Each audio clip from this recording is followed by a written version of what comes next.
Fascist Sheikh হাসিনার বিরুদ্ধে এক দফা আন্দোলন এবং আন্দোলন পরবর্তী বিভিন্ন ধরনের সহিংসতার কারণে ইতিমধ্যেই আমরা ক্রান্তিকাল পার করছিলাম। আপনারা জানেন দেশের লক্ষ লক্ষ কোটি টাকা পাচার হয়ে গেছে, লক্ষ লক্ষ কোটি টাকা ঋণের মধ্যে দেশ রয়েছে। এই মুহূর্তে আমরা দেশের দায়িত্ব নিয়েছি, কিন্তু 15 দিনের মাথায় একটি বড় প্রাকৃতিক এবং একই সাথে মানবসৃষ্ট দুর্যোগের মুখোমুখি আমরা হয়েছি।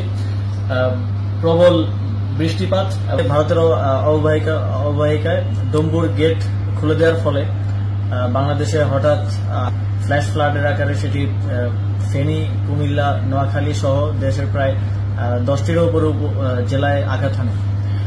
ভারত কোন প্রকার সতর্কতা ছাড়াই এই গেটটি খুলে দেয়। প্রায় 31 বছর পর প্রথমবারের মতো এই গেটটি খোলা হয়। তো আমরা উদ্বেগ প্রকাশ করছি এবং একই সাথে সারা দেশের সকলকে জাতীয় ঐক্য গঠন করে এই সংকট মোকাবেলায় এগিয়ে আসার আহ্বান জানাচ্ছি। ঠিক যেভাবে ফ্যাসিস্ট সরকারের বিরুদ্ধে আমরা জাতীয়ভাবে সবাই ঐক্যবদ্ধ হয়ে লড়াই করেছিলাম, ঠিক একইভাবে দেশের জনগণকে যার যার জায়গা থেকে লজিস্টিক সাপোর্ট দিয়ে এই বন্যার্তদের পাশে দাঁড়ানোর আহ্বান জানাচ্ছি। তো সার্বিকভাবে সারা দেশের জনগণকে আবার আহ্বান জানাই, যারা ব্যবসায়ী আছেন আপনাদেরকেও আহ্বান জানাই, দেশের এই সংকটকালে আপনারা এগিয়ে আসুন এবং এই পরিস্থিতি